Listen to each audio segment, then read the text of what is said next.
The New Zealand government has declared a state of national emergency as it contends with its worst natural disaster in 80 years.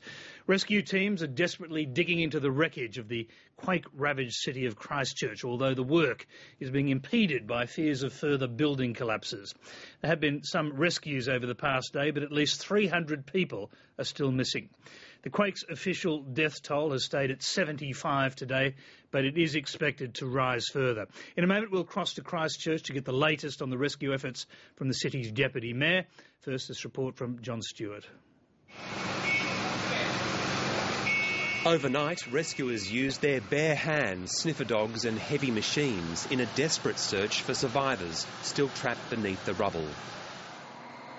The Canterbury TV building was the focus of a major rescue operation. This man made contact with his wife, trapped inside an English language classroom. Hello? She's in the classroom. Are you in the classroom? Hey, people are doing everything to save you. Later, rescue attempts on the Canterbury TV building were abandoned, as emergency workers made hard choices about which buildings might still contain survivors. At a certain point, I'm not going to risk my staff for people where I believe there is no chance of survivability, and that's just the end of it. A group of Japanese students were inside the building. I just heard from my friend that our school collapsed, and I saw on the tele, and I heard that my friend, they didn't come out. This man's mother had just started a new job inside the same building. I got a broken toe and I've walked to the point where I can't walk anymore looking for it. And we thought this year was going to be a really beauty. I just didn't expect this to happen to my mother, you know. And these children have just been told that their mother is dead. In other buildings, there were signs of hope. Messages from mobile phones helped locate survivors. We're receiving text messages from some. We're also receiving knocks, people crying, people shouting out to us. So we know that there are still some people alive in these buildings. This man's wife is trapped inside the Pine Gould building, where there's still hope that more people will be found alive.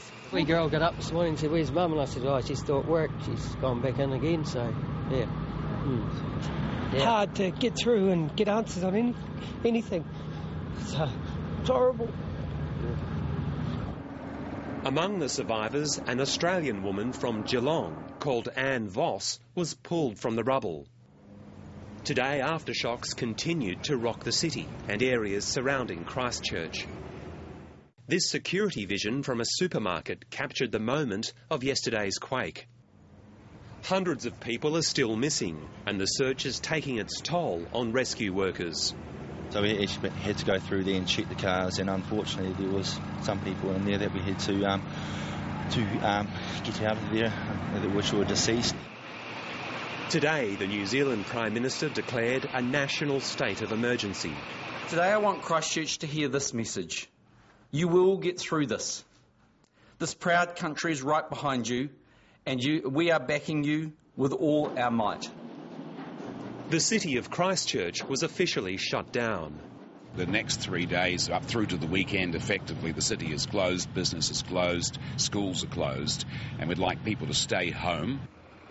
One Australian man is among the dead, and there are fears for 3 other Australians missing in the city. But it appears that this person was a family man, and our condolences go to his family who would be struggling with this news. A team of Australian rescuers spent the day helping the search for survivors. 300 more Australian police and emergency workers will arrive in New Zealand later this week. And there's plenty to do.